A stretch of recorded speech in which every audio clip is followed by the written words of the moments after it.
Sveiki visi. Šį vakarą mes su psichologė Rūta Mazilauskaitė, jinai taip pat yra CAT praktikė ir mindfulness, praktikė, vedėja, net nežinau, pamiršau va šitą žodelį. Aš esu psichodinaminės krypties coacherė, dirbu labiau su pasąmonė. Ir mes šiandien tokią rimtesnę temą imsimės analizuoti psichologinės manipulacijas. Nes, manau, ne vienam yra pasitaikę, kad pabendravom su žmogum. Atrodytų viskas kaip ir nieko baisaus nebuvo, nieko tragiško nepadarė, o išeini ar pavargęs, ar nusiminęs, ar suabejojęs savo kažkokią verslo idėją, ar pasijutęs kažkokiu nepakankamu, neužtikrintu. Ir būna taip, kad nesuprantam, bet ten įvyksta tam tikros psichologinės manipulacijos tose situacijose. Todėl su Rūta nusprendėme šiandien va tokią rimtesnę temą patyrinėti labiau per praktiką, kad atpažintume, kaip tai vyksta, kada tai vyksta mūsų gyvenime ir ką galime padaryti. Kartais ir iš karto kaip susitvarkyti, o kartais kaip po truputį patapti žmogumi, kurio taip neveikia tos psichologinės manipulacijos. Tai Rūta, sveika, kaip šiandien nuotaikos? Labas Eglė, labas visiems, kurie šiandien jungsis, o galbūt ir žiūrės mus kažkokiu tai kitu laiku. Tai šiandien temą pasiūlei tu, man atrodo, ta tema yra labai iš tiesų svarbi. Kažkada turbūt mes visi atsiduriam ir susiduriam su manipulacijom arba su ribų peržengimu, bet dėja galbūt tuo metu neatpažįstam, o gal atpažįstam tik tai vėliau, gal iš vis neatpažįstam, kad kažkaip čia kitas žmogus ar kiti žmonės su mumis pražaidė tam tikrų būdų, jeigu taip galima pasakyti. Tai man atrodo, kad šita tema yra labai svarbi, pažįstama daugeliu ir dėl to labai svarbu apie ją ir kalbėti.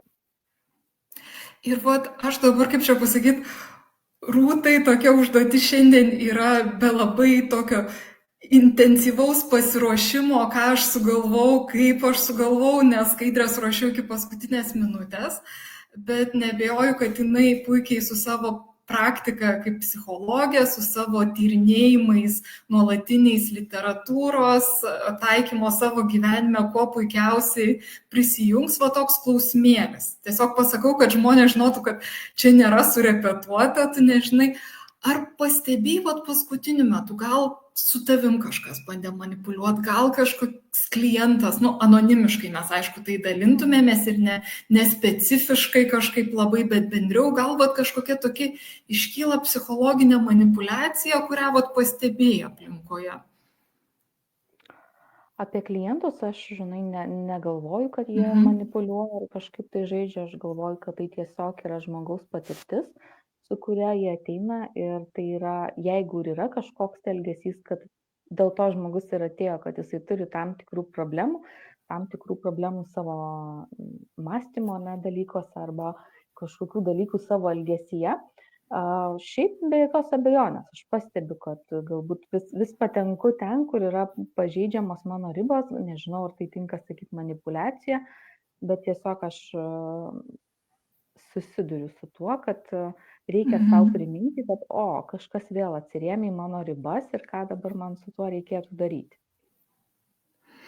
Ir tas toksai, labai įdomią perspektyvą pasidalinai, nes kartais galbūt, tikrai, kaip čia pasakyti, terapeutai turbūt kelia klausimą, čia manipuliuot bando, manimi nebando, bet turbūt pati labai daug girdėjai, kaip ateina žmonės dėl to, kad jie nesugeba susitvarkyti iš jų požiūrio patiriamom manipulacijom. Ir aš pasidalinsiu tokiu vienu pavyzdžiu, kuris man, aš pamaniau, kad kažkas su manim gerėja, nes toksai viena tokių labai praktiškų manipulacijų, kai paskambina, tau sako, kad iš Google, pavyzdžiui, ir pradeda kalbėti rusiškai. Ir man paskambino, sako, mes skambinam iš jūsų telefono operatoriaus ir pradėjo man sakyti, ir man anksčiau kildavo piktis, kaip čia dabar mane kabina, ką čia nesąmonė, rusų kalbos nėra pas mane Google. O man toks kilo džiugesys net ir aš taip linksmai sakau, gerai, sakykit, iš kurio operatoriaus skambina ir iš karto padėjau, bet va toks, va, kad sužadino, kad pažaisim, vietoj to, kad kaip čia jūs dabar drįstat va, mane bandyti reketuoti. Tai tada gal mes pajudėkime į mūsų diskusiją.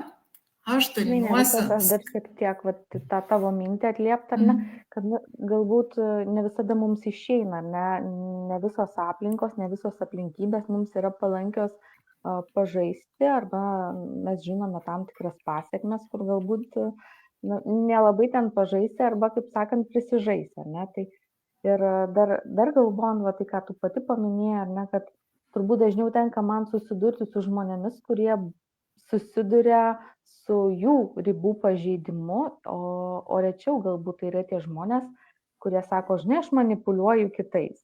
Na, tai turbūt manipuliatorius, ar ne, yra, nežinau, kiek paminėsi, ar ne, tai yra tam tikra galbūt skirtinga galios pozicija, ar ne, ir tas žmogus, kuris užsiima manipuliacijom, ar ne, ar tai prisijama, ar tai sąmoningai, nesąmoningai suvokia save tam tikroje kitoje galios pozicijoje ir tai, kaip jis dėl to elgiasi su kitais žmonėmis.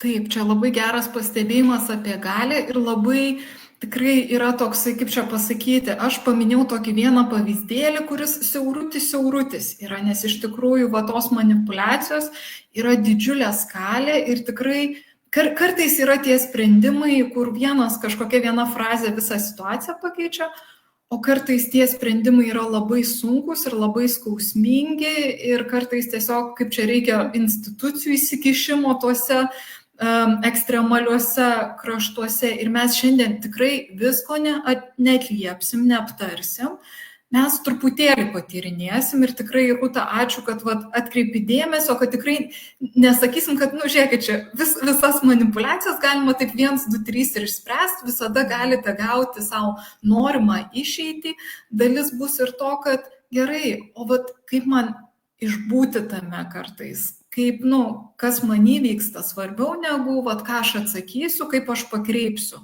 savo tą. Gerai.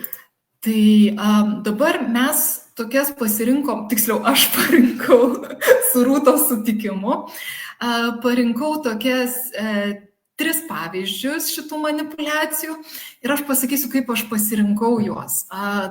Man tiesiog atkreipiau dėmesį į tai, kad tai, kas anglų kalboje yra kasdieniški žodžiai, kuriuos naudoja tiesiog bet kas, nuo psichologo iki valytojo, iki darbininkės parduotuvėje, iki paauglio mokykloje. Lietuvoje tai yra labiau psichologiniai terminai, kuriuos labiau supranta profesionalai, psichologai, bet kasdienėje kalboje nelabai yra kaip įvardinti ir pasakyti. Todėl man smalsu buvo patyrinėti, o kas jeigu mes atrasime tuos žodžius, kas jeigu mes įgalinsime save, atpažinti tas situacijas, įvardinti ir tai padėti tvarkytis. Tai pirma situacija yra gaslightingas ir tai yra dabar toksai, aš pasakysiu, kad ChatGPT man išvertė, nes aš kaip Britanijoje gyvenau, aš gana supratau tą koncepciją, tada peržiūrėjau kelis vertimus. Tai vertimas toksai, kad manipuliacija, kai žmogus sąmoningai priverčia kitą abejoti savo atmintimi, suvokimu ir realybę. Šitas terminas kilo iš pjesės, o vėliau ir filmo Apšvietimas dujomis, kur vyras šiek tiek pakeitė sumažino apšvietimą namuose dujų, o žmona įtikino, kad jai vaidenasi. Tiesiog pavertė tokią, kaip privertė ją suabejoti savo realybės suvokimu, savo psichinę sveikatą, savo adekvatumu. Ir jeigu mes pažiūrėtume, tai man atrodo Sovietų sąjungoje tai irgi buvo naudojamas kaip metodas, kaip kas prieštarauja šitai valstybės linijai, pasirinktai naratyvui valstybės yra laikomas psichiškai nesveiku, nes negali būti taip, kad Sovietų sąjungoje yra blogai gyventi ir jie yra uždaromi į psichiatrinę, pavyzdžiui. Ir dar vienas toksai labai geras pavyzdys, pasakyčiau, nes mes to filmo iš 40-ųjų, tai greičiausiai niekas nematėm.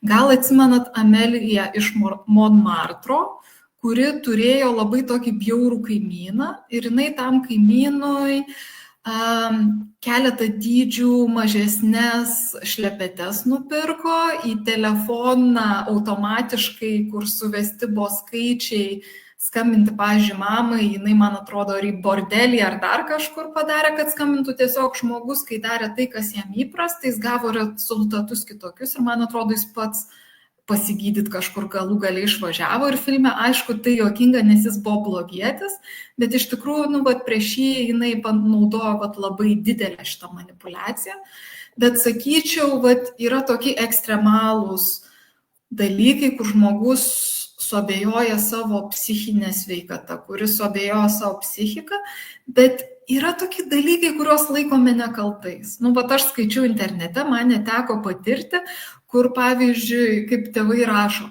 aš su vaiku ieškau tų saldainių, kur vakar suvalgiau vienas. Ta prasme, pasako, gerai, dingo saldainiai, einam ieškoti, bet realiai tas žmogus žino, kad jų nėra, kad viskas šitas falsifikuota. Tai aš taip pristačiau.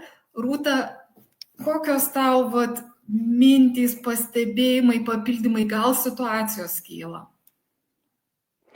Aš tai, žinai, visų pirma prisimenu, kad kai tu man pasakė apie tuos žodžius, kad anglų kalboje yra ten kažkiek tai žodžių, ir jie yra tinkami kalbėti apie ribų peržengimą ar manipuliavimą, pagalvoju, kokia iš vis šito laivo esmė, ir tada tavęs ir paklausė, o apie ką čia vis dėlto bus, Ir galiausiai man toks atėjo tas aha momentas, kad kiek vis dėlto yra vien jau daug žodžių apibriežti ribų peržengimą ar manipuliavimą. Ir tai kartu reiškia, kad yra labai daug elgesio būdų, kurių mes galime net nepastebėti, kurie gali kartais galbūt atrodyti ar įprasti, ar nekalti, ar tokie šiaip savo, kažkokie tai galim neatsižvelgti tai, kad jie gali privesti mus prie visai rimtų pasiekmių, ir tas pasiekmes, taip čia dėmiesi filmais, tai gali būti pačios įvairiausios. Ir man tai iš karto iškyla, žinai, tos smurto situacijos, ypatingai tarp partnerių, kada šitie elgesio pavyzdžiai iš tiesų yra pakankamai dažni porose, kuriuose yra vienokios ar kitokios rūšies smurtas, kada dažniau moterį vyras įtikina, kad galbūt kažko tai neverta, gal kažką netai padarė, gal suklydo, gal čia jos kaltė. Tai man tokios pirmiausia ateina mintis ir pavyzdžiai apie tai. Ir tas labai greitai turi tas pasiekmes suabejoti savimi, kai pradedam suabejoti savimi, savo mintim, savo pasirinkimais, tai tas labai greitai irgi, ir atsiliepia savivertai, pasirinkimam, tikėjimui savo galimybėmis, ir tokiu, jeigu kalbėtume apie tą komforto zoną, tai tokiu, apskritai tokio burbulo siaurėjimo, tokiu gniaužimusi iki mažai kaip negaliu, jau visiškai, kur net ir pačiam galbūt tos vietos nebeužtenka, nes aš toks klystantis, toks nesugebantis, toks nežinantis, kad aš nieko negaliu padaryti gerai, nes turbūt net savim aš abejoju, ką jau čia kalbėti apie kitus. Šitas tikrai taip, aš sakyčiau, kad gal pasirinkau ne tokį sunkiausią pradžiai, nes viena vertus tai paminėjau tokių gaslightingą labiau, kad yra pavyzdys, kad kažkokia situacija truputį juokinga, bet dažnai jisai sisteminis yra, kad arba kažkokiam darbuotojui nuolat pasakoma, žiūrėk, tu ir vėl kažką negerai padarei, tu čia taip nesitarėm, kaip mes su Rūta nufilmavom tokį video, tai iš tikrųjų ten toks pavyzdys buvo gaslightingo darbe, kur vadovė pasakė, kad mes net negalėjom tartis tam tikrų sąlygų, kai darbuotojas atėjęs, jis realiai atsiminė, kad susitarta buvo, galbūt kažkur nebuvo įrašyta. Ir man darbė yra šitą situaciją pasitaikius ir labai gaila, bet tose situacijose, kur, pavyzdžiui, taip prasideda darbas, tai aš jau planuodavau po poros mėnesių išėjimą. Taip yra buvo darbe, kad kažką susitarėm, ateinu, man ta situacija 2 darbuose panaši buvo, ateinu, žiūriu, nu man visiškai ne taip, kaip tarėme, surašytas tvarkaraštis, pasakiau vadovai, sako, tu labai čia kvailai užsiprašai pamainų, tai sakau, žiūrėkit, aš prašysiu vat, pagal tvarką, jūs man duokit kaip tarėmės. Ir buvo išspręsta. Tiesiog atsižvelgiam ir tada galima judėti toliau. Bet jeigu vat, ateini ir tau pasakoma tiesiog, tu nesupranti, tu nematai, tu nedarai, čia jau toksai yra, kaip čia pasakyti, nu vat, tokia kaip struktūra, sistema ir tokio kažkokio labai lengvo, greito sprendimo labai labai sunku. Ir aš dar tokį pasakysiu vieną niuansą, kadangi man pačiai šitas nėra prigimtas terminas. Aš kaip ir jį suprantu, bet nežinau, ir aš ten gilinausi truputėlį. Tai paprastai gaslightingas reiškia manipulaciją su tokia intencija kitam, nu, pasinaudoti, pakenkti.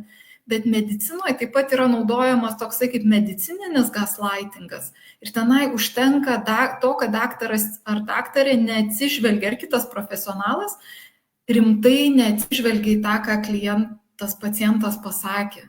Jeigu, pavyzdžiui, sako, žiūrėkit, man taip skrandį skauda, man žinokit, čia permušnėja širdis, man taip sunku pasidaro vakarais. Ir daktaras be jokių tyrimų, be nieko sako, ponia, jums čia viskas nuo nerimo. Pavyzdžiui, čia jūs pati nematot, kaip čia iš tikrųjų nieko jums nėra rimto ir va tas jau skaitytųsi kaip medicinis gaslightingas, nes ateina žmogus labai pažeidžiamas pas daktarą, kuris yra galios pozicijoje ir va tiesiog, kaip čia pasakyti, to, kad jisai visiškai neatsižvelgia į simptomus, į situaciją, labai užtenka tam žmogui pakenkti, va kaip Rūta įvardino prieš tai tuos niuansus.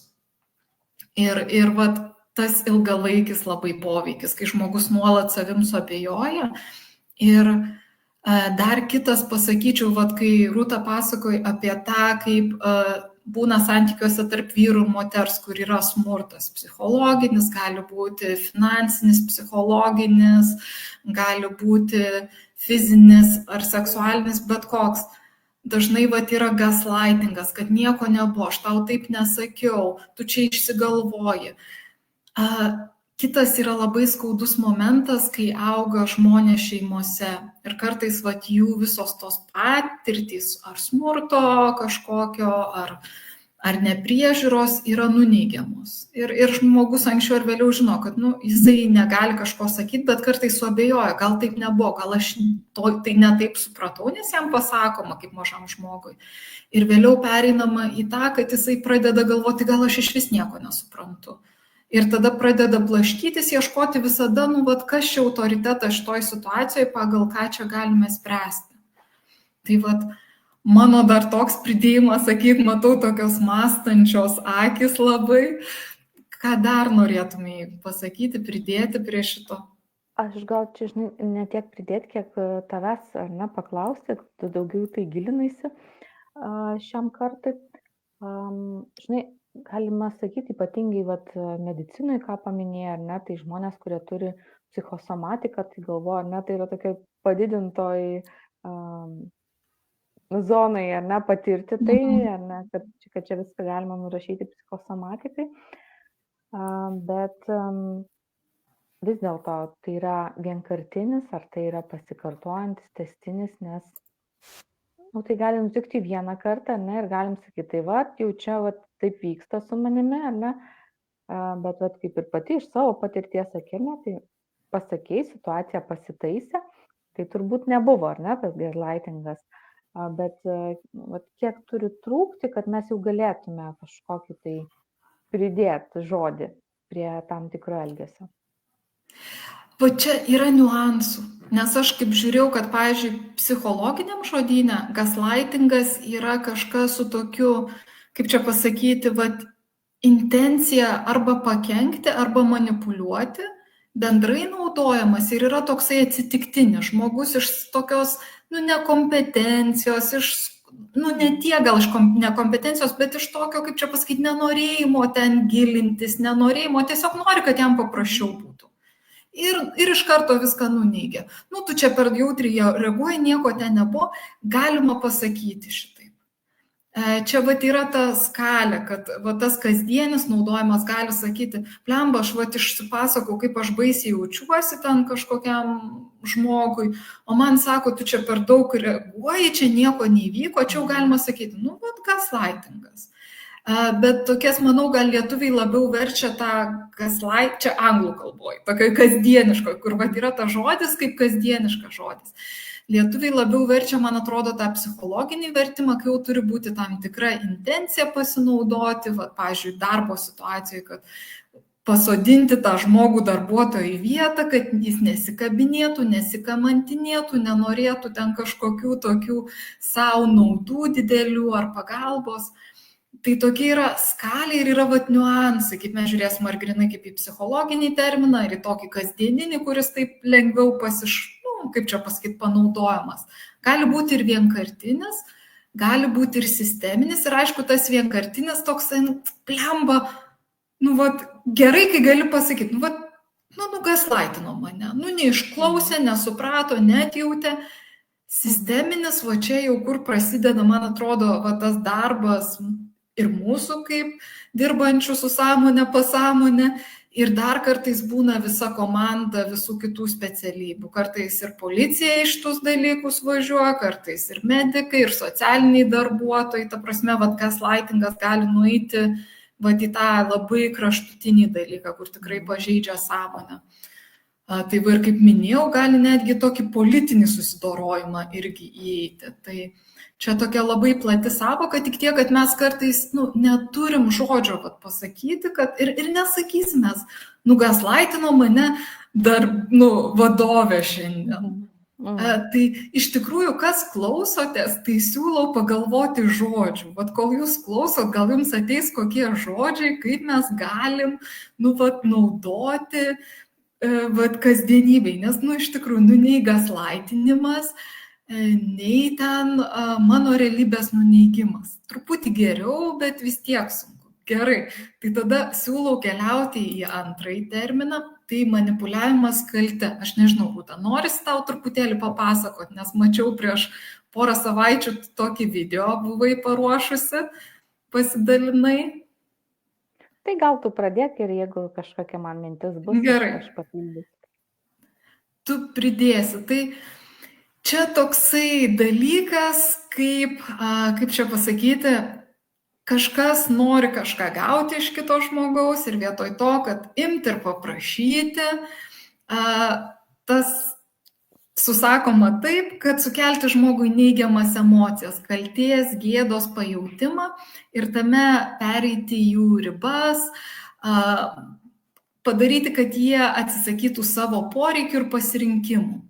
Ir čia labai toksai dažnas, man atrodo, būna ir šeimoje, ir darbe, kaip, pavyzdžiui, šeimoje būna, man yra tekę girdėti savo aplinkoje situacijų, kai, žiūrėk, šitą savaitgalį važiuojam visi, skaitant tave bulviukas. Tai žmogus sako, palauk, taigi aš planų turiu.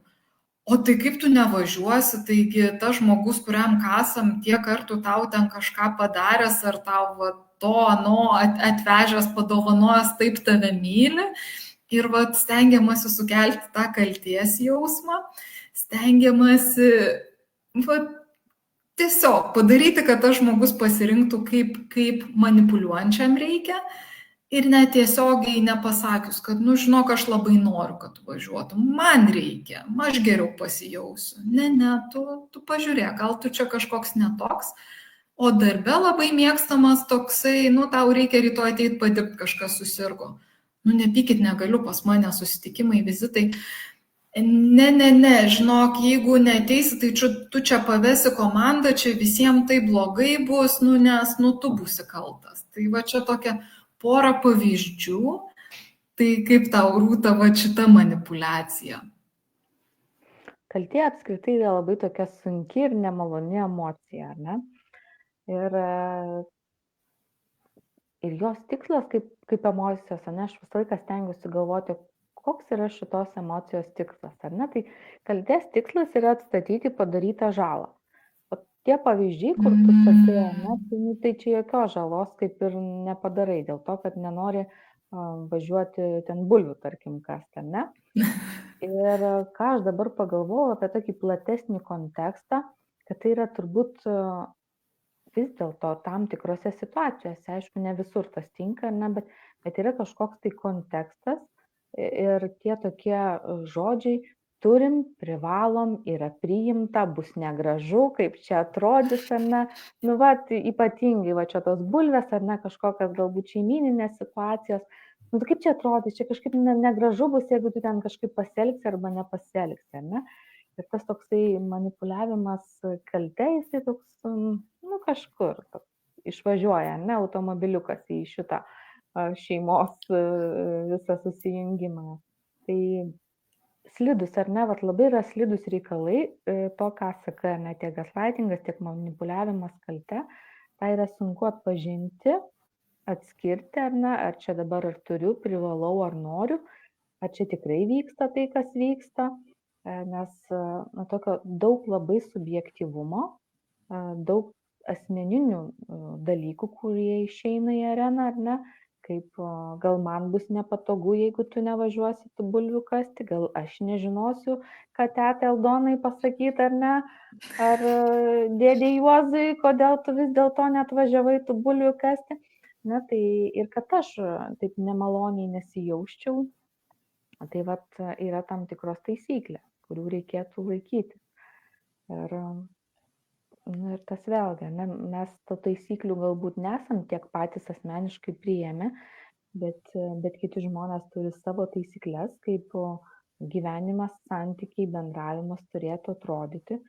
Ir va, tas manipuliavimas kalte, ne, išeina į areną kaip būdas tas taisyklės įgyvendinti. Savo taisyklės, vat, primesti kitam žmogui, ar ne? Aš... Ir vat, kai tu pasakei, kad toks slidus reikalas, tai iš tikrųjų, vat, angliškai šitas frazė yra guilt tripping. Ir man tas tripping žodis, jis turi keletą prasmių. Ir aš vat specialiai įlindau, vat, ką reiškia, nu kokia pirma ta reikšmė. Nes vienas trip yra kelionė, bet iš tikrųjų kažką va tripinti, tai reiškia pakišti padnoškę, pakišti koją, kalte. Ir va tas toksai atrodo, nu vat ką susakė, bet kas būna, kai pakiši kažkas koją. Tai tu gali skrieti taip, kad tu ten išsiverti, nusibrozdini, kažką susimuši. Ir va tas toksai atrodytų gal nekaltas dalykas, toksai, nu gerai, va pasakė, kad aš čia, nu, realiai kartais pasakoma, nu, tu esi blogas žmogus, nes tu neateisi į darbą tada, kada tau nepriklauso, tu esi blogas žmogus, nes nevažiuoji tų pačių bulvių kasti, tu esi blogas žmogus, nes nedarai taip, kaip aš noriu. Ir va tas būti blogu žmogum, nu, yra didelis svoris, kai tą nesąmoningų užkraunama ir va tas atrodytų, nu, tokia frazė ir tada gali būti kaip, nu, man ten taip susakė, kad aš turiu važiuoti, aš nevažiuoju, bet aš dabar blogai jaučiuosi. Ir kažkas sako, tai tu neimk į galvą, ko tu čia dabar taip, kaip čia pasakyti, taip reaguoji. Ir gaunasi, tu nukritai, nusibalnojai viduje nematant, o kažkas dar sako, nu, va čia toks menkas švelnus gaslightingas prisideda, kad tai čia nieko tokio, nu, susakė, bet iš tikrųjų va, tas vidinis poveikis gali būti labai stiprus. Ir yra iš tikrųjų kaip ir šitų manipuliavimų patiriama realybė, kaip ir gaslightingė. Man atrodo, čia yra tokios vėlgi du galai lazdos. Vienas gali būti toks vienkartinis pasakymas, nu kokia draugė pasakė tokiais pusiau juokais, tai tu ką mūsų nemėgsti jau, kad tu vat neateisi į kavinę su mumis. Ir čia toks, nu toks kaip švelnus gal pusiau juokais. Kitas gali būti, kur, pavyzdžiui, žmogus nenorėdamas, nesugebėdamas to pakelti, pavyzdžiui, prižiūri tenai krūvą giminių, kurie nesveikuoja, neturėdamas resursų savyje, nejausdamas netgi galų gale jau ten noro gyventi ar kažką, dėl to, kad visuomeniai gali blogai pažiūrėti, dėl to, kad ką pagalvos tie žmonės, va jisai jaučia kaltę, jeigu jis atsisakys, ir tokio žmogaus gali sugriūti santykiai dėl to, pavyzdžiui, romantiniai, gali darbe prarasti pareigas, galimybės, gali negalėti dirbti, tiesiog kažkuria prasme suluošinti va, to žmogaus gyvenimą. Dėl to, kad jisai daro pasirinkimus iš kalties baimės, daro pasirinkimus, kas bus. Tai čia taip. Dar, žinai, yra momentas turbūt, kad iš kalties daro, o kitą kartą turbūt, kadangi kaltė yra sudėtinga, sunki emocija, labai nemaloni ir, kaip tu sakai, ne, numušanti ar išmušanti tiesiog iš vėžių, tai tada sako, geriau padarysiu ir tada nejausiu aš tos kaltės. Nuvažiuosiu šitą bulvekasį, ten padarysiu tą, padarysiu, ne. Ta tegu atsikabina, būna ramus ir viskas nebežaidžia čia su manim. Tai toks vėl, ne, dvigubas praradimas, nuostolis, nes nenorėjau, bet vis tiek padariau. Ne, tai gal tos kaltės aš ir nejausiu, nes padariau tai, ko iš manęs buvo tikimasi, bet faktas yra tas, kad jausiu kažką kito. Dėl to, kad aš padariau, ar ne, tai reiškia, kad aš nusinulinau savo norus, galbūt nusinulinau ar bent jau sumažinau savo norus ar poreikius, tam, kad padaryčiau ir nejausčiau kaltės. Tai čia tiesiog emocijos, ar ne, dalykas, kad taip, kaltės aš nejausiu, bet aš jausiu kažką kito. Tai tiesiog toks pasirinkimas, ką aš noriu jausti, ne, ir ką aš renkuosi jausti. Kas man lengviau. Ir labai gerai įvardinai. Nes netgi kai pabėgam nuo to kalties pajautimo, nuo to, kaip čia pasakyti, nemalonumo išlieka tas, kad vis tiek tave paveikia. Ta manipuliacija paveikia, padarei pasirinkimą. Ir kaip gerai pasakei, nes tu gali nuvažiuoti į tą bulvekasį, visi laimingi, visi pasirinko čia būti, o tu nelaimingas. Ir tada ką daryti, būti nelaimingam ir visiems gadinti nuotaiką, ar apsimes, kad tau viskas gerai. Toksai, kaip čia pasakyti, vis tiek nėra taip gerai, pavyzdžiui. Tai čia labai... Minusą, net jeigu nesukalte. Išeini į minusą. Taip, gerai, važiuojam toliau, o po to dar bus vietos bendrai viską pasidėlioti. Tai va, dabar šitą net nežinau. Rūta, gal tu žinai, kad yra kažkoks lietuviškas geresnis terminas, gal jo nėra, nes vis dėlto aš išverčiau kaip globėjišką panieką, angliškai tai yra patronizing.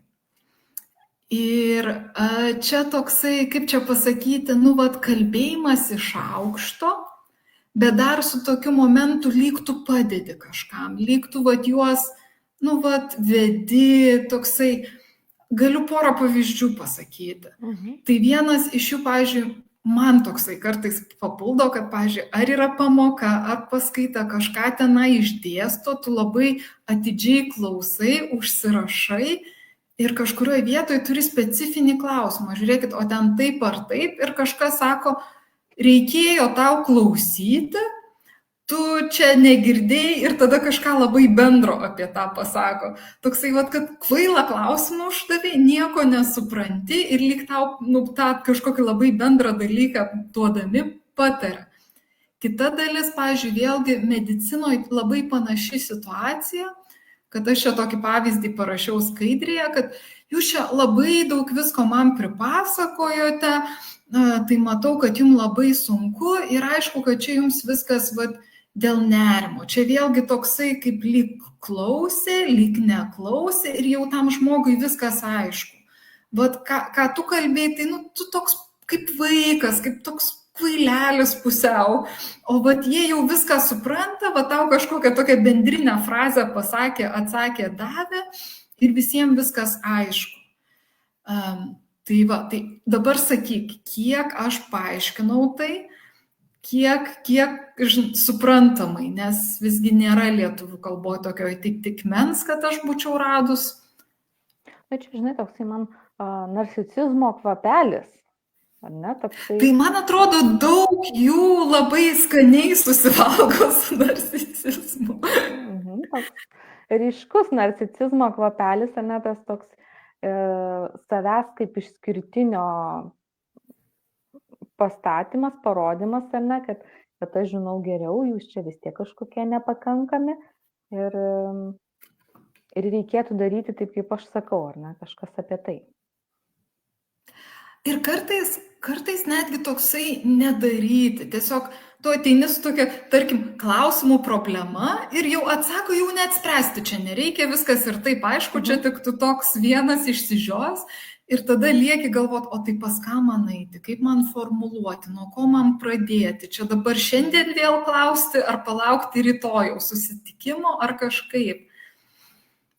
Ir man atrodo, kad kartais va šita dinamika gali pasitaikyti darbe arba šeimoje, kaip va atsiranda toks vienas, kurį va, su kuriuo galima va taip nuolat jam pasakyti. Tokia kartais atrodo, tokius iš įpročio pasakoma, nu va tas žmogus kažkaip matomas kaip truputį netoks protingas, netoks darbingas ar tenai viską suprantantis ir tada ką besakytų, pavyzdžiui, tai greitai vat, visi atmeta ir dar pasijuokt gali, kad, nu, kokius tu čia klausimus uždavinėjai. Vat, man atrodo, kad toks vienas kartas, nu, nesmagu, nu, jeigu kokioj parduotuviai pasako, jūs čia ką negalit pamatyti, kas parašyta. Ir tu žinai, kad tu perskaitai viską ir tu vis tiek turi kitą klausimą. Nu, nesmagu. Bet jeigu, vat, pavyzdžiui, toj aplinkoj kasdieną tau gali taip atsakyti, ar žinai, kad iškilus klausimui, bet irgi kerta per tą tokį pasitikėjimą savim, kai sakei, savivertę ir norą gilintis, norą augti, norą, kaip čia pasakyti, sveikai tai parodyti savo žinias, pažiūrėkite, šitą galiu, man tas sekasi. Tai vad nežinau, kiek man pavyksta ištransliuoti tą esmę, nes ir man pačiai nėra pats lengviausias šitas terminas. Aš kai girdžiu kažkas sako, angliškai, čia patronizuoja, tai man aha, bet pačiai dar nėra taip lengva. Tak, žinai, man atėjo, aš, žinai, mąstau vaizdiniais, tai man toks vaizdinys atėjo toks pakirptų sparnų kažkoks vaizdas, ne, kad, nu, sėsk, nešakinėk, nenorėk čia per daug žinot, neklausinėk čia nesąmonių ir net niekam čia neįdomu, čia sąmonės, nesąmonės ar apskritai, ne ko tu nori. Va toksai pritildymas. Tikrai, va, pritildymas puikus žodis. Nuraminimas, pritildymas ir va čia irgi... Gal grubesnis toksai žodis, bet toks uždusinimas. Uždusinimas. Tikrai taip gali, va, tikrai taip gali būti. Ypač jeigu žmogus va, nuolat patiria tą. Nuėjo į parduotuvę, kažkas ant jo aprėkė, kad pasiteiravo. Namuose sako, ką tu čia nesąmonių klausinėjai ir taip aišku. Atėjo į tą darbą, nu ir vėl tu čia kažką siūlai, mesgi jau šitą išsprendėm prieš 3 savaitės. Ir gali toks susidaryti, kaip tu sakai, tas burbulas vėlgi. Kad, nu, va, ta realybė, galbūt, pavyzdžiui, žmogus tai baisiai neabejoja tą savo realybę, kad, nu, aš matau, suprantu, bet pradeda bijot, kad, va, niekam neįdomu mano matymas, niekam neįdomu, ką aš suprantu, man čia kiekvienas kažkoks bendravimas yra kova ir tada gali toksai vėlgi, nu, tas burbulas socialinis labai sumažėti į tokį likimą vienam, kažkaip, va, man irgi toks, va, irgi vizualas eina su šituo atveju. Dar čia toks, žinai, gal kiek tiktų tas žodis toks nepatogus žmogus. Nu, bet kai yra nepatogus vaikai, nepatogus kolegos, ne, kurie vis turi klausimą, vis nori kažką pasakyti, vis nori kažką paklausti, ne, tai vat, toks nepatogus, kur ir vėl jis, ne, nu ką čia su juo daryti, vėl su savo kažkokiom tai idėjom, mintim, ten dar kažkuo, ten, ne.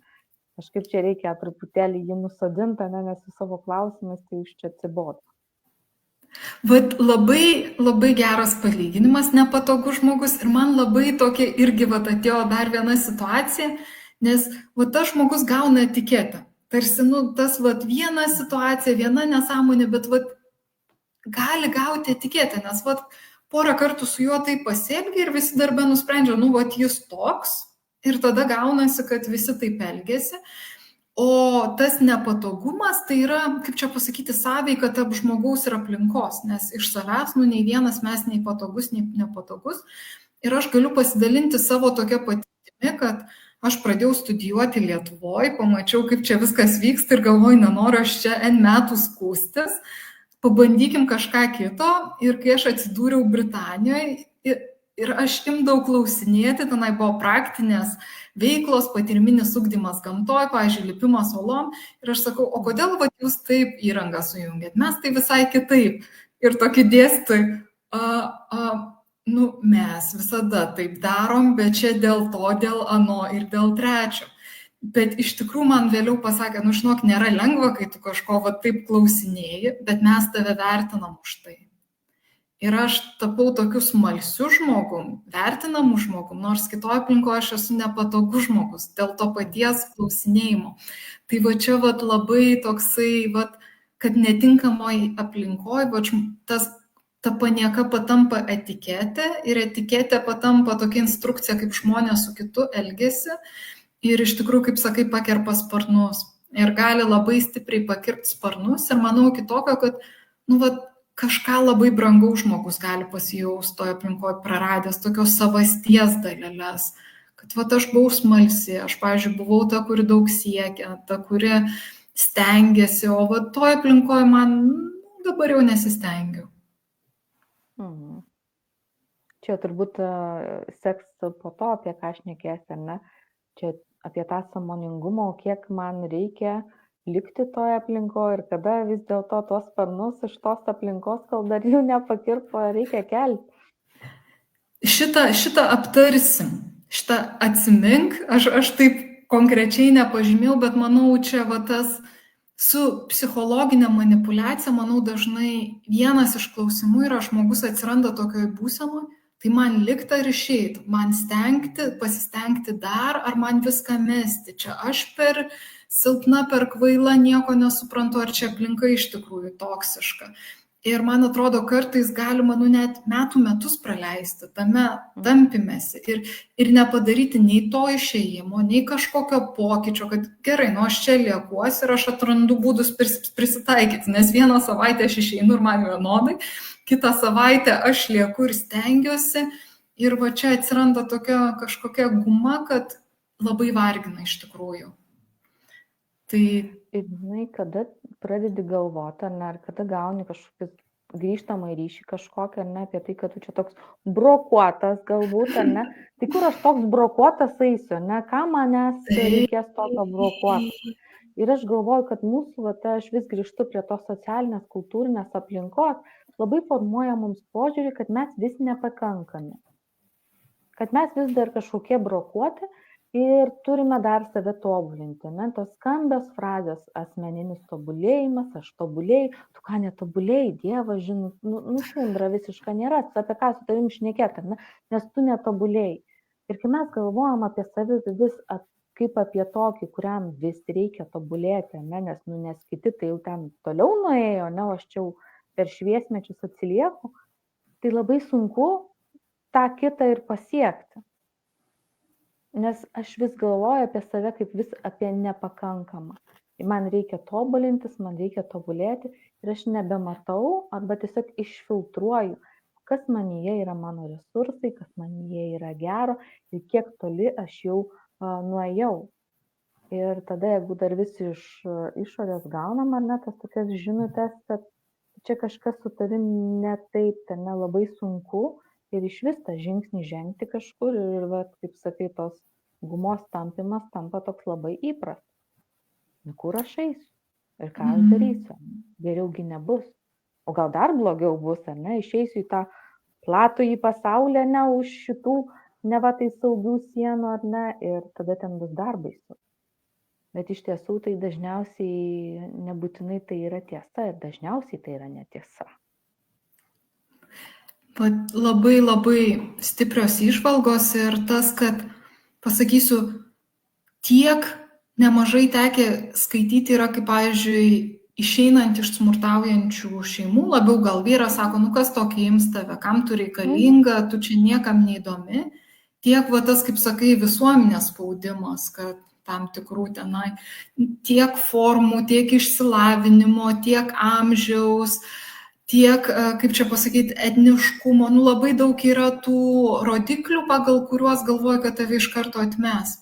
Ir tikrai labai sunku išeiti, tai tikrai labai apsunkina išėjimą iš tokių manipuliacinių santykių, baimė kažką keisti, nes tada dar labiau gausi. Gerai, tai judėkim toliau. Į diskusiją dalį jau turbūt aptariam. Tai va, dabar kodėl svarbu atpažinti ir įvardinti manipulacijas.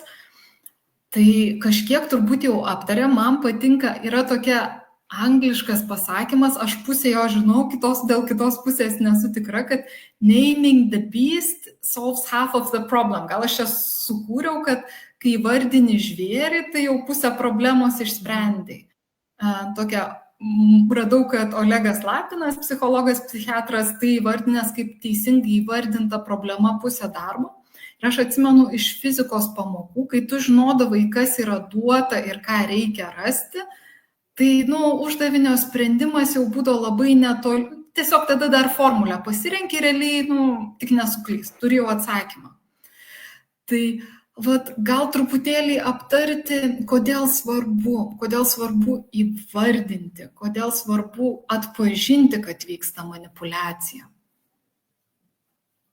Tai kai mes, tu jau kaip ir pasakai viską, ne, kol mes neatpažįstam, kai nematom, to dramblio kambarį, tai negalim atidaryti jam durų arba lango. Tai jis ir sėdi tame kambaryje.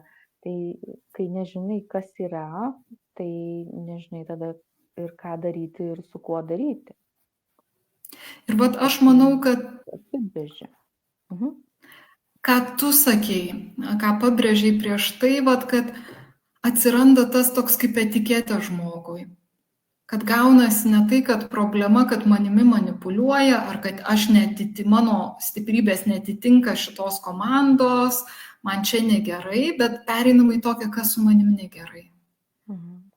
Ką man dar išmokti, ką pakeisti, kas čia ne taip, arba galima, aišku, labai agresyviai, kas čia visi kiti nenormalūs visiškai. Ir kaip čia pasakyti, vietoj to, kad vyksta manipulacija, ką mes galim su tuo daryti, nes kai įvardini, kas yra, galima iš karto eiti, gerai, o ką darom, ką su tuo darom. Ir matau, porą žmonių žiūri, tai labai malonu. Jeigu jums kyla idėjų, kaip lietuviškai galima pavadinti tuos terminus, gaslightingą, manipuliavimą, kaltę, globėjišką panieką, tai rašykit. Nes man kažkaip nėra šovę minčių, nežinau, Rūta, jeigu tau šaus, dalinkis, nes iš tikrųjų sunkus tokie terminai, nenusiridens nuo liežuvio tiesiog, kad žinai, kad ten, apkalbėjo, visą dieną kolegės apkalbinėjo, žinai, kažkas darbe. Tai visi supranta, kas tas apkalbinėjo, o jeigu ateini, tai čia globėjiška panieka, šiandien mano bosas man visą dieną reiškia. Tai sakys, kas ten pas jūs, kokiam tu pasaulį dirbi. Gerai, tai čia paliekam tokią užklausą į eterį, kaip sakant, jeigu kažkam kils mintis, pasidalinkit. O dabar apie tą, sekundėlę grįžkime. Šiek tiek Eglė, prie to, ką tu sakei, man buvo tokia mintis, kad kodėl svarbu įvardinti, ar ne? Turbūt labai svarbu įvardinti, kad mes atskirtume tai, kas toje situacijoje dalyvauja. Kur yra mano indėlis, kur yra kito žmogaus indėlis, ar ne, kur esu aš, kiti situacija, aplinkybės ar dar kažkas, ar ne? Kas visame tame dalyvauja? Ir kad aš nesu pats svarbiausias, ar ne, jeigu aš nevažiavau kasti bulvių, tai aš toksai lyg tampu išdidintas, tai šitas šeimos priešas, ar ne, nevažiuoja prieš šeimą nusiteikęs, nelojalus ir panašiai, ar ne, kad aš nesu blogiausias šitos toks veikėjas, ar ne, toj situacijai. Kad šiek tiek tą tokį svorį ir dydį turbūt nuimti nuo to žmogaus, kuris patiria manipulacijas. Jau negana to, kad jis patiria manipulacijas, bet ir gauna tokį svorį, kad čia viskas dėl tavęs, per tave, per tokį nepakankamą, nekompetitingą ir panašiai. Nes kai mes matom kažką tai ir žiūrim į kažką, tai tada nesimato to, kuris žiūri. Nes tada, kai mes pradedam atskirti, tai tada atsakomybę perduodam tam, kuris žiūri, vertina, gaslightina ir taip toliau, o jis to ir nenori. Kad ir jis būtų pamatytas, nes neduok Dieve, kažką reikės daryti taipogi. Ir dar, vat, kaip sakai, vat, kiek to dėmesio sueina tam žmogui, kuris patiria, o po to dažnai gali tas žmogus išgirsti, jeigu sakys, nu man čia taip sunku, man skauda, sakys, tu nesusireikšmink. Tas dėmesys sukraunamas ir po to dar žiūrėk susireikšmink. Ir Edita tokia mums ugnelę pasiuntė, tai va tas gaslightingas, tas kaip ugnies dujų apšvietimas, tai čia labai į temą. Ir palaikymas. Ačiū labai, Edita. Gerai, dabar niekas nemanipuliuotų, jeigu tai nebūtų kažkaip naudinga. Tai čia vat truputėlį išvardinau keletą naudų, kurių siekia manipuliatorius. Ir aišku, čia nėra kažkoks baigtinis sąrašas ir tai nėra kiekvieno manipuliatoriaus dalis. Ir yra, man atrodo, manipuliatoriai, kurie labai sąmoningai supranta, ką daro, o kiti tiesiog numatė, kad va, kitiem paeina, pabandė tai padaryti ir žiūrėk, visai kažkaip gaunasi, visai smagu. Tai aš net nežinau, ar čia, nu, va, kaip Rūta sakė, ta hierarchija yra esmė ir tam tikros hierarchijos palaikymas gauti naudas sau, gauti tai, ko nori, tai kaip nori ir atsikratyti atsakomybės už klaidas, atsikratyti poreikio kažką sutvarkyti, turėti sunkius pokalbius, gilintis į kitą žmogų, tiesiog tam tikra ego apsauga, to kaip prezentuoji save, kuo rodai personą aplinkai. Ir taip pat yra toks emocinis palengvėjimas, atradai tą kitą kaltą, kuris čia visą darbą trikdo, visą šeimą apsunkina, nereikia į save pažiūrėti. Tai toksai, kaip čia pasakyti, nežinau, labai, kaip čia pasakyti, man atrodo, kai tas pamatoma, kai nueina tie visokie, kaip čia pasakyti, pagražinimai, kai pasimato iš šono, kas tai yra, tai tikrai labai nemalonu. Ir pasakysiu taip, man atrodo, nėra žmogaus, kuris 100% manipuliatorius, kuris visada tik visais manipuliavo, ir nėra žmogaus, kuris 100% tik auka ir visose situacijose gyvenime tik juo manipuliavo. Ir manau, kad turbūt visi kažką mes gyvenime esam susakę, padarę, kur truputį pamanipuliavom. Ir iš tikrųjų yra labai nesmagu pamatyti kitą to pusę, pavyzdžiui, kad kas ten po tuo. Ir kartais save įtikini, kad aš čia dėl šeimos naudos, čia aš dėl darbo darau, čia kad kolektyvui visam geriau būtų. Bet tokių yra negražių dalykų po tą manipuliaciją. Tai pasakyk, Rūta, kokios tau mintys kyla ir įžvalgos? Aš galvoju vis čia taip kaip ir apie emocijas, taip ir apie elgesį, kad elgesys turi tikslą. Įsisąmoninta ar neįsisąmoninta, bet kažkokį tai tikslą. Ir gali būti, kiek čia to sąmoningumo yra, kad galbūt žmogus augo tam tikroje aplinkoje ir elgesys, visų pirma, jis buvo išmoktas, jisai matė, tarkim, kad kiti, ten tėvai ar kažkokie kiti svarbus asmenys, sprendė situacijas ar kažkokius tai klausimus tokiu būdu. Antra, kad tam tikrą elgesį mes renkamės kaip būdą galbūt ir save apsaugoti ir kažko pasiekti, tai gali būti, kad tas manipuliatorius, kuris dabar yra nesuaugęs žmogus, kaip vaikas išmoko tam tikro elgesio, nes tik tas elgesys jam padėjo pasijausti saugiai. Ir kai aš žinau, kad tas elgesys man padeda pasijausti saugiai, tai man reikia pakankamai nemažo sąmoningumo, suprasti, kad dabar kaip suaugusiajam, galbūt tas elgesys jau ir nebepasitarnauja.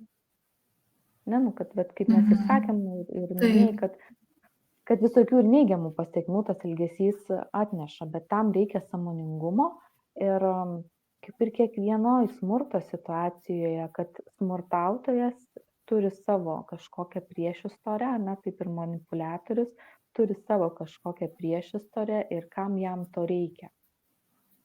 Tai be jokios abejonės, jeigu aš esu auka ir kitas žmogus manimi manipuliuoja, man nelabai lengva tą galvoti ir nelabai ten norisi galvoti, kažin jis yra patyręs, kad jis tai šitaip elgiasi.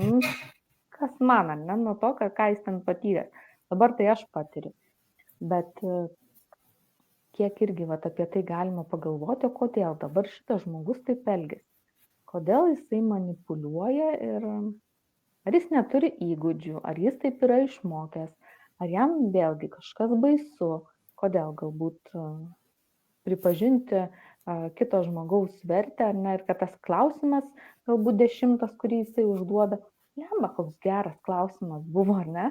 Bet man nenaudinga pasakyti, koks geras klausimas, žinai, šakės, apie tai aš tai nepagalvojau, nes tada tu galbūt būsi, ar ne, geresnis, protingesnis, fainesnis, o aš tai čia kažkokiu lūzeriu pasirodžiu.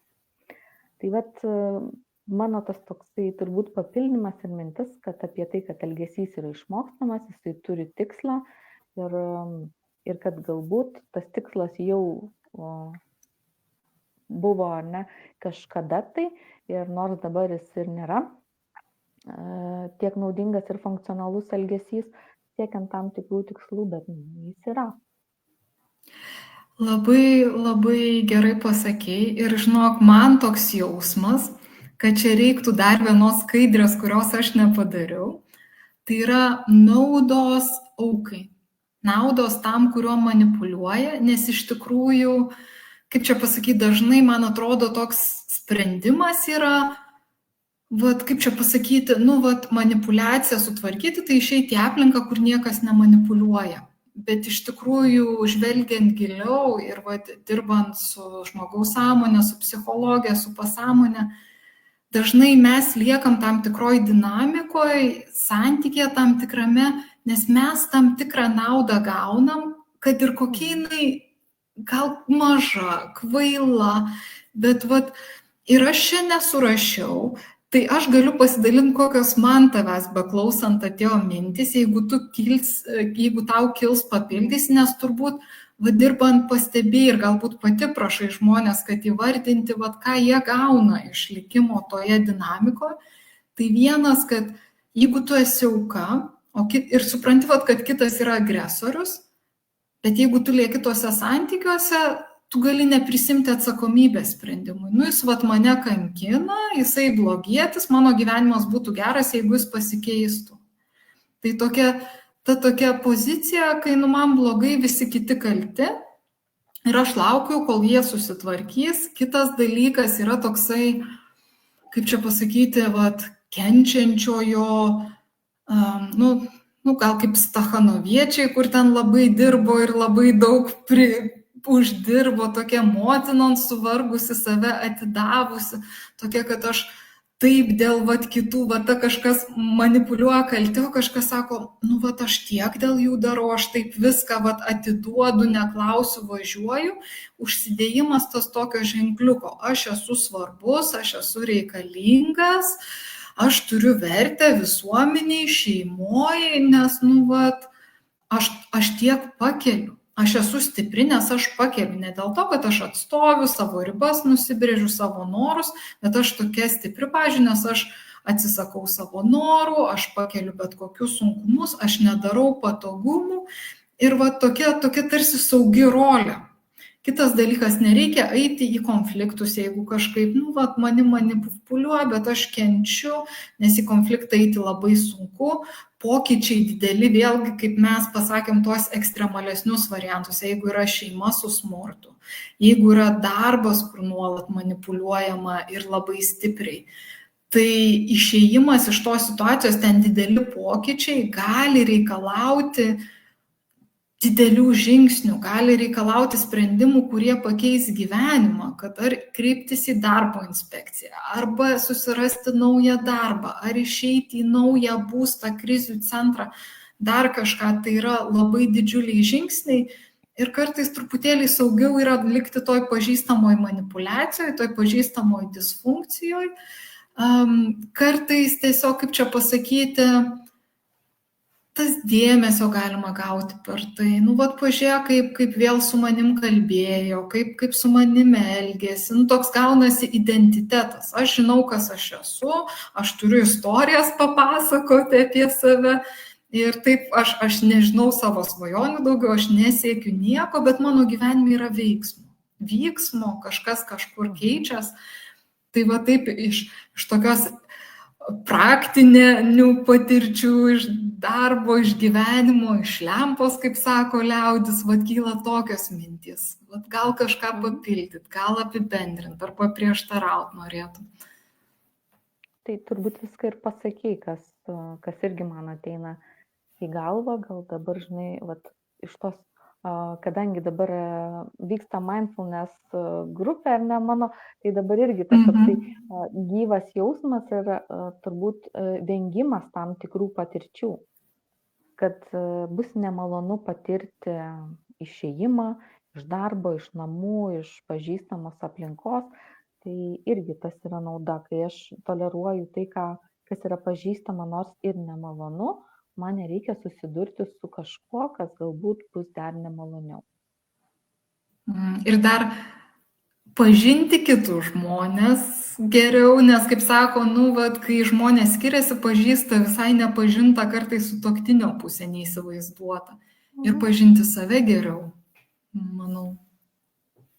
Taip, tai teks susidurti su tuo, ko galbūt man netenka susidurti, kad ir kaip blogai man kažkokioj situacijai bebūtų. Ir aš jau čia turbūt kartuoju, bet tavo mintis, ką pasakei, kad mums pažįstamas blogis kartais atrodo geresnis negu nepažįstamas gėris, ar ne? Tikrai taip, tikrai taip. Galėtų būti geriau, bet tai yra nepažįstama, tai atrodo nesaugu, o kai yra nesaugu, neaišku, kas bus, ar ne? Tai net jeigu ir tam tikrose situacijose, apie kurias tu šnekėjai, ar ne, žmogus neturi tam tikros kontrolės, ar nejaučia tam tikros kontrolės, ar ne, bet išeiti į kažkokią situaciją, kuri galėtų būti gal net geresnė, vėlgi atrodo kaip visiškas kontrolės praradimas. Bet net tas blogis, jeigu taip galima pavadinti, ar ne, apibendrintai jis kažkoks atrodo tada labiau pažįstamas, labiau valdomas, nuspėjamas ir kontroliuojamas, negu tas, kas galėtų būti geriau, bet nelabai aišku. Labai teisingai. Ir kartais svarbu pakartoti esminius momentus, nes kartojimas kaip ten mokslo motina ar kažkaip neatsimenu, bet naudingas. Ir aš dar truputėlį pridėsiu, tiek iš darbo su žmonėmis, dirbant su pasąmonė, tiek iš savo asmeninės patirties, kad kartais pripratus prie negatyvių santykių, prie negatyvios dinamikos, kai patiri kažką pozityvaus, tai nėra komfortas, tai nėra patogu, tai nėra savaime suprantama. Ir aš vienu metu Britanijoje dirbau slaugytoje skyriui, tikrai mobingo ten užtekdavo visiems. Man kaip naujokai labai daug buvo ir aš tada persikėliau į kitą ligoninę, specialiai pasirinkau mažesnį miestelį ir tenai eini tarp skyrių ir žmonės sveikinasi. Ir aš atėjau į pirmas pamainas ir su manim šiltai bendrauja ir man toks dvilypis jausmas. Viena vertus man smagu, kita vertus man baimė, sumišimas, nesupratimas, čia jau galiu pasitikėti, ar čia man bus vėliau šakės. Toksai, kad kaip čia pasakyti, kaip ir smagu, bet dar toksai lyg būtų kambarį šilta, bet man kažkaip šalta, čia man ar dar apsirengti, ar nusirengti, va toks pasimetimas truputėlį, toks, ta prasme, su manim gražiai bendrauja, aš atsakau maloniai, bet viduje man nėra to šilto jausmo, aš jaučiuosi blogai, kad, kodėl pas mane nėra va šilto jausmo, kodėl aš taip lengvai nebendrauju. Tai tas gali būti sumišimas, tiesiog aš sakau, kad jeigu kažkas tą patiria, jeigu patirsi, tai tokį duoti kaip vietos tam, kad tai normalu, kad pabuvus toksinėje aplinkoje, kitą kartą atsiradus geram santykiu, kur, pavyzdžiui, išėjus iš romantinių santykių, kur buvo daug smurto ir kitas žmogus yra patikimas, kitas žmogus gerbė, bet gali tas diskomfortas sukelti pradžioje, kol priprasi. Tai čia labai, labai svarbios įžvalgos, nėra paprasta. Kartais tokiuose kvailose situacijose, kad, kaip čia pasakyti, manipuliuoti tavim bando kažkoks ten mėsos pardavėjas turgui. Ir kažkokią frazę numetei ir išėjai toksai galvą pakėlęs. Viskas labai smagu, bet tos rimtesnės situacijos, ilgalaikės, tai jos nėra taip juoda balta, 1, 2, 3 padarėm, kad mes čia receptuką duodam sprendimų, jūs pritaikot. Ir viskas baigta. Čia, žinai, aš galvoju, kaip galvojant apie partnerius, ar ne, tai tarkim, išsiskyrus, ar ne, tada žmogus galvo, bet, turbūt aš negalėčiau turėti ten geresnio vyro, ar ten geresnės moters, ar ne, arba, bet ar aš galėčiau ten už savo darbą paprašyti, kažkokio tai uždarbio didesnio, nelabai norėčiau, bet, taip kažkaip net kūne toks diskomfortas jaučiasi, kad kažkaip, tai būtų nefaina ir kažkaip nejauku, kad paimti tą didesnę sumą. Tai labai norėčiau, bet be diskomforto. Tikrai taip. Ir va dabar trumpai galim žvilgtelti į žalą, nes man atrodo, kaip čia pasakyti, nereikia niekam įrodinėti, kad psichologinės manipuliacijos žalingos. Ir man atrodo, mes su Rūta jau labai daug pavyzdžių davėm, kaip ir trumpalaikiai tą akimirką žmogus gali pasijausti. Ir kaip per ilgą laiką palietėm tokių, kad kaip augas žmogus formuojasi, kitas kaip santykiai praranda visiškai savivertę, kaip darbe ima nepasitikėti. Ir čia toksai, kad gali sukelti nerimą, depresiją, trauminės patirtis, jeigu tas vyksta nuolatos, jeigu tas vyksta, kaip čia pasakyti, žmogus neturi tokios, kaip čia, palaikymo sistemos, neturi, kas nuolat padeda susigrąžinti savivertę. Pasitikėjimo kitais praradimas. Ir ką minėjom, gėda ir kaltė. Labai labai bjaurios emocijos, ten aišku gali būti visko, bet kaip Rūta sakė, kai neatskiri toj situacijoje, neišdalini jos, kad čia mano indėlis, čia kitas žmogus, čia situacija, aplinka, bet gaunasi, kad kas su manim negerai. Ir tarsi tas burbulas pasidaro mažas, jis prisipildo kaltės ir visą savo gyvenimą pradeda matyti tarsi pro tokį kaip pilką stiklą. Tai čia, nežinau, pridėk, atimk, papildyti.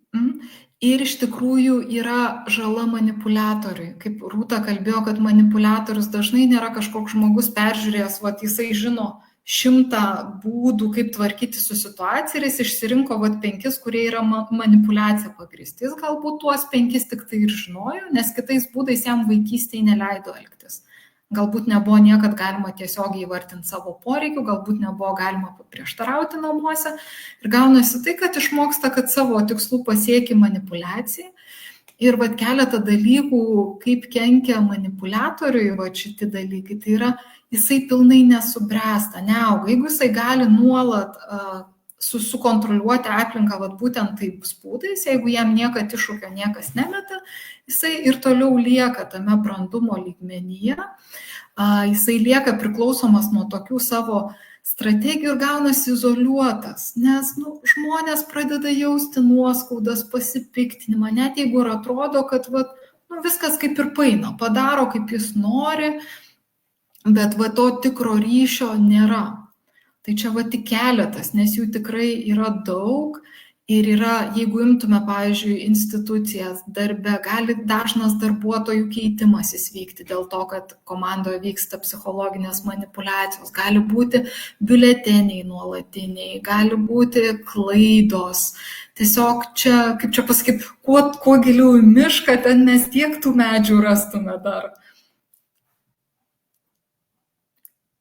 Gerai, ir dabar toksai, ką daryti, ir mes nemažai jau prisilietėm, ir čia net nežinau, kiek matosi, turbūt gal ir ne per daug matosi, kas telefone žiūrite, jums nesimatys, jeigu kas per kompiuterį žiūri, tai turbūt matot. Tai vienas iš tokių momentų, ir manau, aš tikiuosi, Rūta sutiks, tai labai svarbus sąmoningumas. Nes dažnai tos situacijos vyksta, kaip sakau, tas, kad jeigu tiesiogiai išverstume manipuliacijas kalte, kad padnoškę pakišo, ėjai ir skrendi, ir net nežinai, kas įvyko.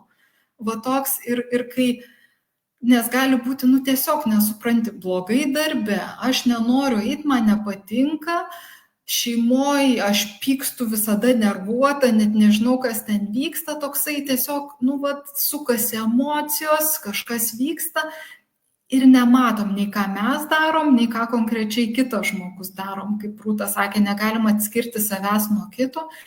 Tai stebėti pačią situaciją.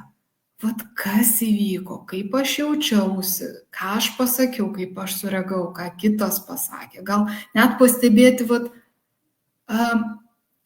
reakcijas, tas veido išraiškas, nes dažnai, kai, pavyzdžiui, vaikui manipuliuojama kalte daug metų, vėliau net nereiks manipuliuoti, užteks kažkokio žvilgsnio, užteks kartais tam ar vadovui įeiti į tam tikrą patalpą ir žmogus automatiškai kaltę pajaus, jis pradės elgtis kitaip.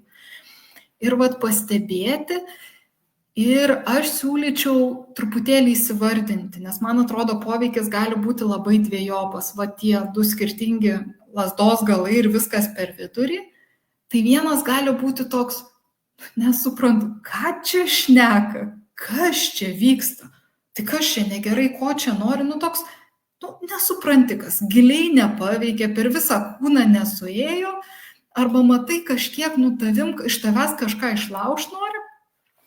Ir šitoj vietoj galima tiesiog vat pažaisti. Čia, kai nėra tas įklimpimas, nėra apsiraizgimas, nėra grėsmė darbui, gyvybei, saugumui, šeimai, tai yra kažkokia situacija, galbūt kažkas ten pradėjo bartis turgui, galbūt kažkokia, darbe kolega kažką ten va taip susakė, kad palauk, nesuprantu, tai tu čia iš kažko iš manęs nori, jeigu nori, kodėl nesakai, arba kažkas kalte pabandė manipuliuoti. Ir tada yra, va čia keletą pasiūlymų, kaip galima tiesiog sureaguoti. Kad, pavyzdžiui, kažkas pasako, kad, dabar galvoju pavyzdį, vietoj, palauk,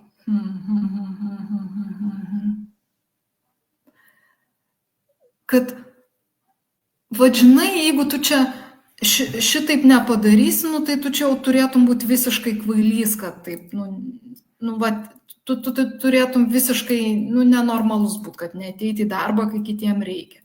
Ir pasakyti, truputį nesupratau, gal galit pakartoti, kad truputį išmušti tą žmogų iš to tokio, kaip čia pasakyti, žaidimas pagal jo taisyklės.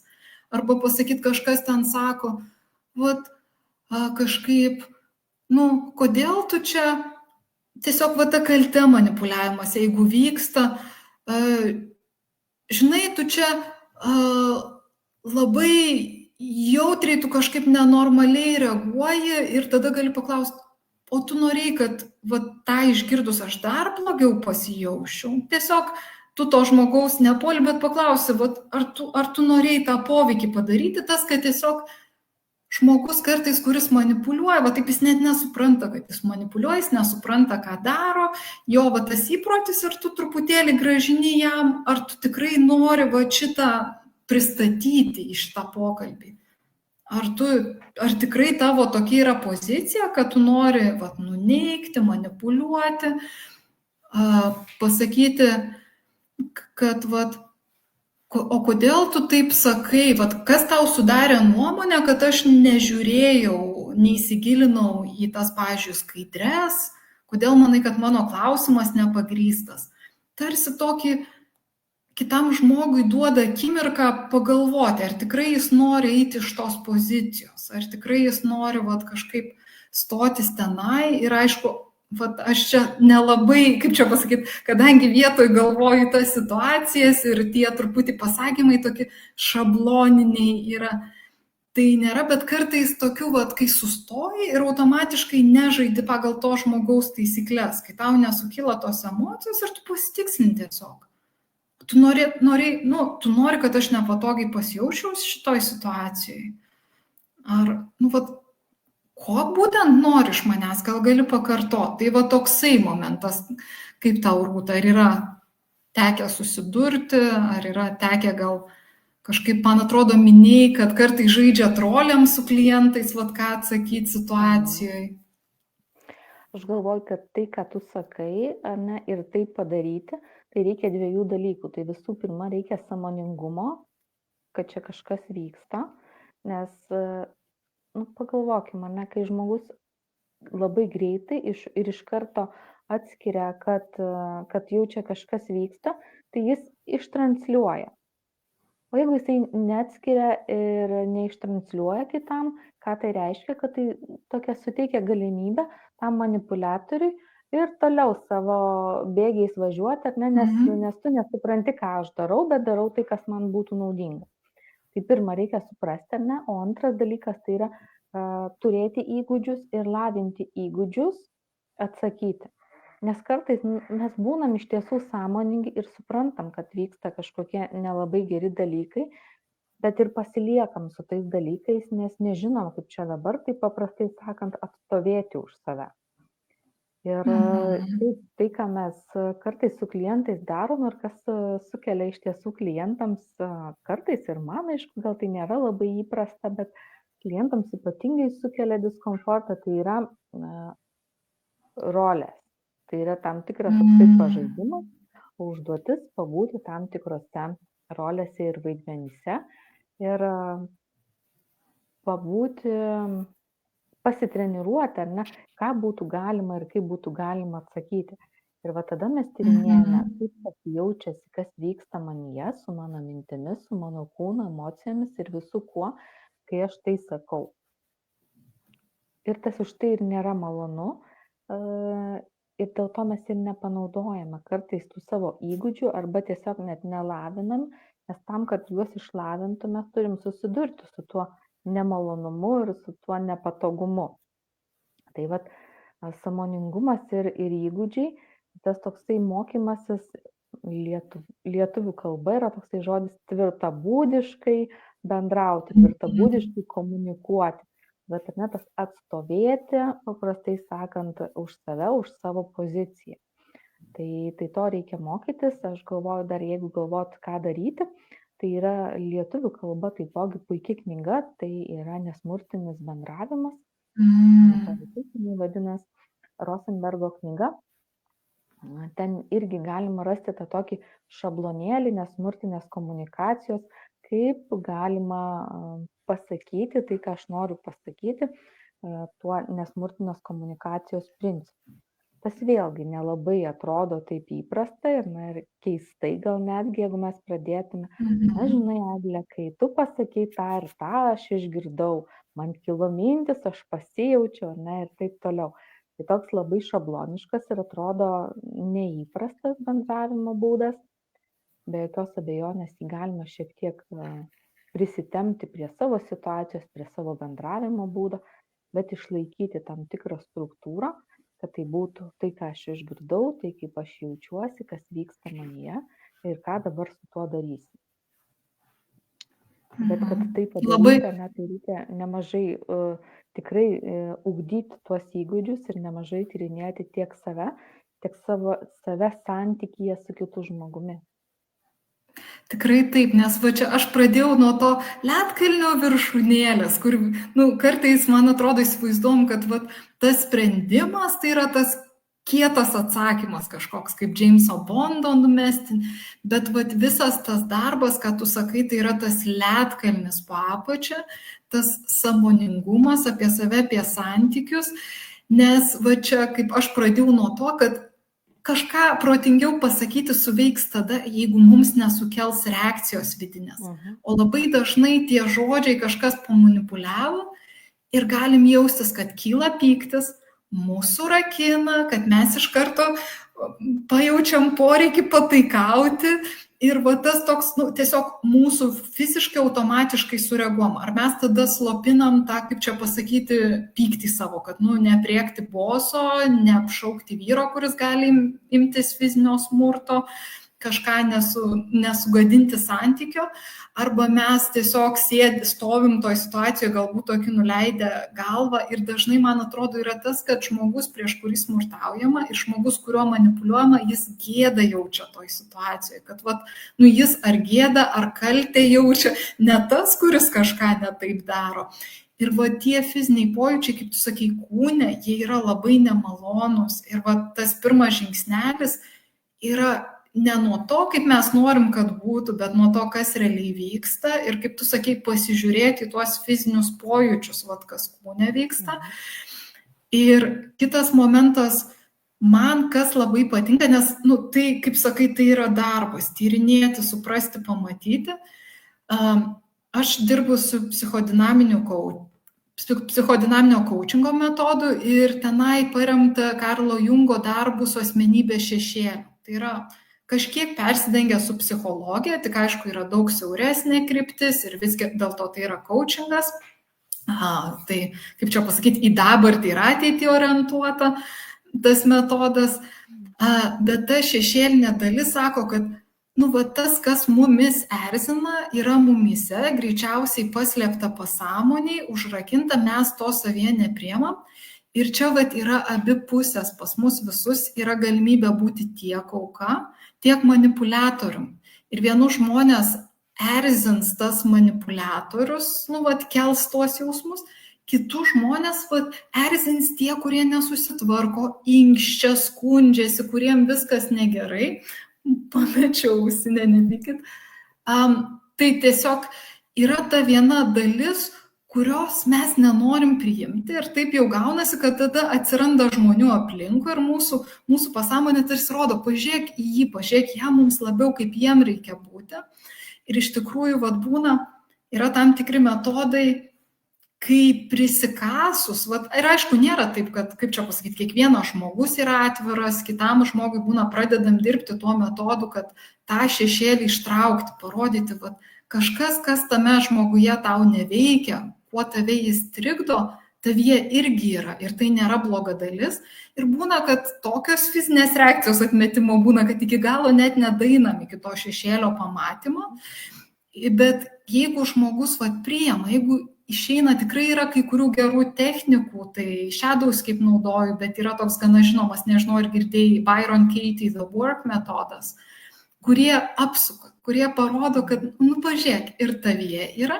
Man su The Work, man atrodo, truputį ne taip jį naudoju, aš jį agresyviai prieš save naudau, todėl man labiau patinka kitas, bet parodo tą kitą pusę ir kad toj kitoj pusėje yra naudų. Kad tas manipuliatorius, galbūt jisai yra labai savimi pasitikintis, galbūt jisai turi labai aiškų tikslą ir galbūt jisai bando suvaldyti procesus. Nors jis ir, kaip čia pasakyti, taip, gaunasi manipuliacija, bet jeigu sau leistum labiau tokiu būti, jeigu nenueitum į tą rolę iš karto, kur nuleidžia ausis, susiglaudžia, nes kaip tu sakei, pasakyti kaip ir žino ką, bet ateina tie jausmai. Ir kartais reikia tos kitos pusės, kad tu irgi toks pasikeli ir pasakai su tuo pasitikėjimu. Ir tu, jeigu būsi tas toks visada gerietis, sutinkantis, nesipriešinantis, nekonfliktuojantis, tai kirsis tavo savęs matymas, tavo tas identitetas kaip aukos tau neleis būti. Tai kartais tos technikos taip paima pagreitina procesą, bet vėlgi žmogus turi būti tam pasiruošęs, jis turi norėti ir kartais tai yra, kaip čia pasakyti, mes negalim pasakyti, kada būtent įvyks tas pokytis, po kurios sesijos, po kurios praktikos, po kurios technikos, man atrodo, tai kartais yra kaip kokio vaisiaus brendimas, kad augo po truputį ir vieną kartą pagaliau jau kažkaip subrendo, nukrito ir tada, žiūrėk, ta technika šią akimirką suveikė, ar čia šita frazė man padėjo. Bet paprastai ten būna, kaip kam, visai nemažai tokio darbo įdėta, visai sąmoningumo, darbo su terapeutu, galbūt rašymo, galbūt ar kvėpavimo praktikų, judesio, įvairiausių dalykų, sąmoningo stebėjimo savęs. Tai aš prikalbėjau daug. Aš galvoju, tai ką, gal mintis man dar atėjo akcentuoti ar uždėti tokį taškelį, ar tu paminėjai, tai yra kūnas. Tai stebėti savo kūną visiškai nieko nekainuoja, bet kūnas niekada nemeluoja. Ir net jeigu mes galbūt turim tam tikras patirtis ir sunkiau atpažinti emocijas, įsivardintas emocijas, tai mes galim stebėti savo kūną. Kas vyksta mano kūne, ar aš pastebiu kažkokį tai pokytį, kai vieni ar kiti dalykai vyksta. Ir kūno reakcijos jau gali mums padėti pastebėti, kažkas čia vyksta. Nes per kūną mes patiriam gerus ir blogus dalykus ir kūnas yra labai geras toksai įrankis mums patiems ugdyti tą savo sąmoningumą apie dalykus, kurie vyksta. Labai, labai stipriai pasakei. Ir čia vat vienas dalykas, mes kalbėjom apie manipulacijas, kartais apie tokias chroniškas, ilgalaikės su baisiom patirtim. Bet man atrodo, vat yra momentas ir prevencijos kartais, ir kūno stebėjimas čia turbūt pats stipriausias. Kad nuėjai į pasimatymą, pavyzdžiui, su nauju žmogum ir stebi kūną, nevažiuoji su savo fantazijom, kaip ten jūs po 3 mėnesių skrisit į Turkiją, kokie čia gal vaikai gali būti ir kurią skalbimo mašiną kartu pirkti, bet vat pastebėti, ar kūnas priima, ar kūnas atmeta. Nes jisai pasakys, nuėjai į darbo pokalbį, yra tie pirmieji 3 mėnesiai, kai gali išeiti ten per daug nieko neaiškinant ir nedarant. Ir vat atkreipti dėmesį, jeigu kasdieną grįžti su galvos skausmu išsekęs iš darbo, tai nenurašyti kažko, bet smalsumą jungti, stebėti. Nes aišku, kaip čia pasakyti, nebūtina viską ir nurašyti. Taip gali būti tenai kažkokia diena, tą dieną, kad tiesiog, ar ten infekcija yra, ar pervargęs esi kūne, taip kitaip reaguosim, bet su smalsumu žiūrėti, kad patyrinėkim šitą situaciją. Labai tikrai čia toks ir vat išeiti iš tų santykių su kūnu ir netgi prevencijai, kad netaptų kažkokio, situacijos manipulacijų, netaptų tokių ilgalaikių santykių, iš kurio labai sunku išeiti. Tai dabar toksai, gal kas nors iš klausytojų turi kokį klausimėlį ar pastebėjimą, o aš galiu dar minutėlį pasakyti, Rūta, man atrodo, tu programą kažkokią sukūrei sąmoningumo, ar ne? Mačiau. Aš jos nesukūriau, ar ne, tai tiesiog galbūt aš sujungiau 2 programas. Viena iš jų yra streso valdymui, kita labiau orientuota į nerimo ir depresijos valdymą, tai aš jas tiesiog sujungiau, kuriant tokią didesnę vertę, suteikiant galbūt, kaip čia, 2 viename, ar ne, 2 už 1 kainą, taip turbūt ten yra. Ten aš ir padariau ir atskirimus, galima skirti savo galbūt vieną ar kitą kryptim judėti. Tai yra mindfulness programa pagal medžiagą, kuri yra parengta jau daktaro Juliaus Neverausko ir Sveikatos mokslų universiteto. Tai ten ne tiek tos mano kūrybos, kiek gal labiau tos programos įkūnijimo ir galimybės jie pasinaudoti va tokio ir suteikimo. Tai tiek medžiagos, mokymų medžiagos, tiek garso įrašų, nes mindfulness nėra apie teoriją, mindfulness yra apie praktiką, patyrimą ir mokymąsi, vat kaip ir čia šiandien šnekėjom, ne, prisileisti emocijas, kurios galbūt ne visą laiką yra malonės, prisileisti patirtis, kurios gali būti sunkios ir prisiminti, kad kai kurie dalykai nebūtinai mums turi patikti, bet su jais mes galime išbūti, o jau kai galime išbūti, tai tada lengviau ir pasirinkti, kuria kryptim toliau judėti. Kol mes neprisileidžiam, kaip ir apie manipulacijas, kol neprisileidžiam, kol nepripažįstam, kad tai vyksta, tai tą labai sunku keisti. Tai vat, mindfulness yra apie galimybę patyrinėti viską, tie, kas malonu, tie, kas nemalonu, ir tada jau galvoti, o ką mums su tuo daryti. Ir jeigu vat yra žmonės, kurie nuolat atsiranda tų manipulacijų aukomis, kurie nuolat atranda, kad nežino, kaip negali atstovėti savo pozicijos, tai tokia programa atneštų naudos jam, ar ne? Tai yra apie sąmoningumą, ne? Apie ką mes ir šnekam, apie tą pagrindą sąmoningumą. Gebėjimą visų pirma atpažinti, suprasti, stebėti, kas vyksta. Ir turbūt visų pirma dar ir nereaguoti tuo įprastu savo reagavimo būdu. Tai yra sureaguoti sąmoningai pasirinkus atsaką. Ir turbūt yra namų darbų ar užduočių joje praktinių? Yra, sočiai yra. Dalyviai tai nelabai nori tas užduotis atlikti, bet iš tiesų tai yra labai labai svarbi dalis, ar ne, užtvirtinti tą, treniruoti tą savo raumenį. Tai vat ten yra iš tiesų tos užduotis, praktikos, kurias tam tikrų dažnumų tenais yra rekomenduojama daryti.